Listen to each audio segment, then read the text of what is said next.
बिस्मिल्लाहिर्रहमानिर्रहीम, अस्सलाम वालेकुम। ये कोरोना वरोना कुछ नहीं है, ये सब ड्रामा है।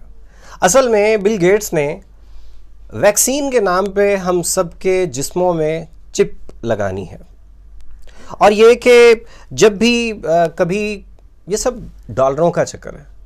जब भी कोई आदमी कोरोना से हलाक होता है तो हुकूमत को 31 लाख रुपए मिलते हैं उसके नाम पे आलमी इदारा सेहत से। इसीलिए आप लोगों ने देखा होगा कि किसी भी बीमारी से कोई आदमी मरे तो उसको लिख देते हैं ये कोरोना से मरा है, बल्कि कोरोना से नाम कटवाने के लिए 6-6 लाख रुपए रिश्वत देनी पड़ती है डॉक्टरों को। ये सारी वो बातें हैं जो हम लोग रोज़ाना की बुनियाद पर सुन रहे हैं। हुआ क्या, मैं आप लोगों से इत्तेफाक करता हूं जो लोग ये बात करते हैं। असल में बात ये है कि कोरोना वाकई एक ड्रामा है, लेकिन ये ड्रामा कब है?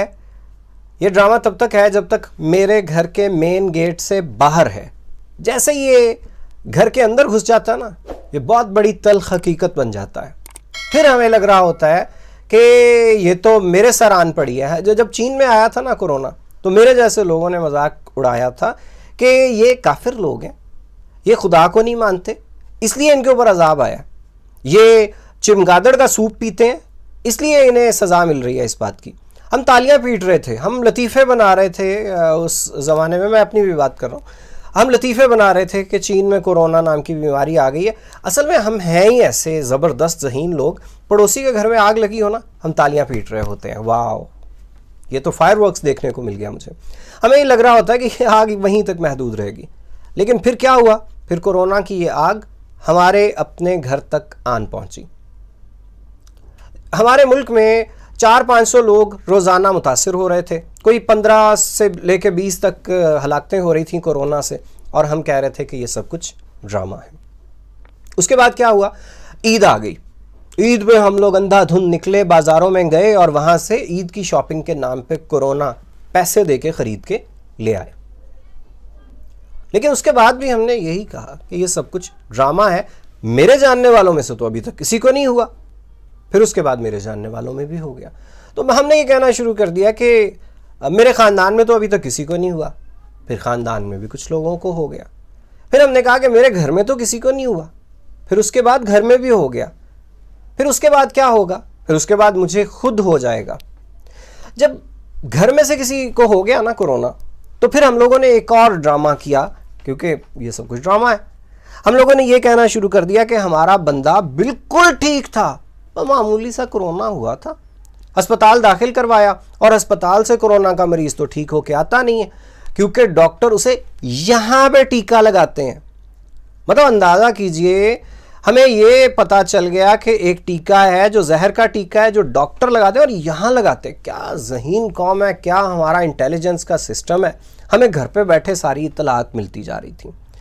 मेरा आज का नुक्ता सिर्फ इतना है कि जब खुद मर जाएंगे तब मानेंगे कि कोरोना नाम की कोई हकीकत मौजूद है। और इसके अलावा ये कि आपके, मेरे, हम सब के फैमिली में भी कोई ना कोई डॉक्टर होगा, या जानने वालों में कोई ना कोई डॉक्टर होगा। क्या हम लोग ये कहना चाह रहे हैं कि वो सारे इंतहाई बेज़मीर लोग हैं?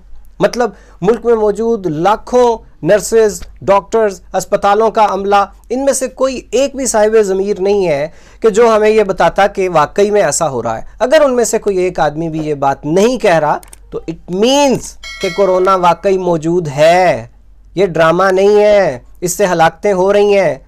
हमारे यहाँ वो यास्मीन राशिद ने जब ये कहा कि हम जाहिल कौम है, हम सबको मेरे समेत बड़ा बुरा लगा, हमने इस पर बात भी की। उसने लफ्ज़ों का चुनाव गलत किया, लेकिन हम भी कोई कम नहीं कर रहे। हमने क्या एहतियात की है अभी तक? देखिए, सब कुछ अल्लाह के हाथ में है, इसमें कुछ शुबे की बात नहीं है। मुतासिर होना है तो हो ही जाना है। बड़ी एहतियात करने वाले भी मुतासिर हुए, एहतियात ना करने वाले भी बच गए, ऐसे होता है। लेकिन अपनी तरफ से कोशिश तो कीजिए बचने की। अल्लाह ने ही कहा है कि अगर ऊँट को छोड़ के आ रहे हो, अल्लाह के रसूल ने फरमाया ऊँट को छोड़ के आ रहे हो तो उसकी टांग तो बांध के आओ एहतियातन, के उसको वो भाग ना जाए। तो एहतियात का तो हमें हुक्म दिया गया। अब आप लोग खुद सोचिए कि एक सैनिटाइज़र चाहिए, एक मास्क चाहिए, اتنی ہم زحمت نہیں کرتے کہ گھر سے باہر جا رہے ہیں تو ماسک پہن لیں، گھر واپس آ رہے ہیں تو ہاتھوں کو اچھے طریقے سے دھو لیں، اور اگر تھوڑی زیادہ دیر کے لیے جا رہے ہیں تو درمیان میں سینیٹائز کرتے رہیں اپنے ہاتھوں کو، اپنی زندگی بچانے کے لیے نہ صحیح اپنے گھر والوں کی زندگی بچانے کے لیے اتنی زحمت کر لیں۔ تو آخری بات یہ کر رہا ہوں کہ یہ جو ڈاکٹرز ہیں، یہ جو پیرامیڈکس ہیں، یہ میری اور آپ کی زندگی بچانے کے لیے اپنی اور گھر والوں کی زندگیوں کو خطرے میں ڈالے ہوئے ہیں۔ ان کے حوصلوں کو پست مت کیجئے، ان کو حوصلہ دیجئے، انہیں بتائیے کہ ہم آپ کے ساتھ ہیں، اور جو انسٹرکشنز آپ لوگ ہمیں دے رہے ہیں ہم ان پہ عمل کر رہے ہیں، اپنے آپ کو محفوظ رکھنے کے لیے، آپ لوگوں کو محفوظ رکھنے کے لیے۔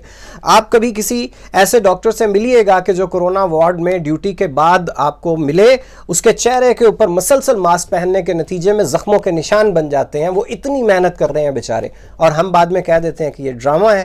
کچھ تھوڑا سا خدا کا خوف کیجئے۔ آپ کا بہت شکریہ۔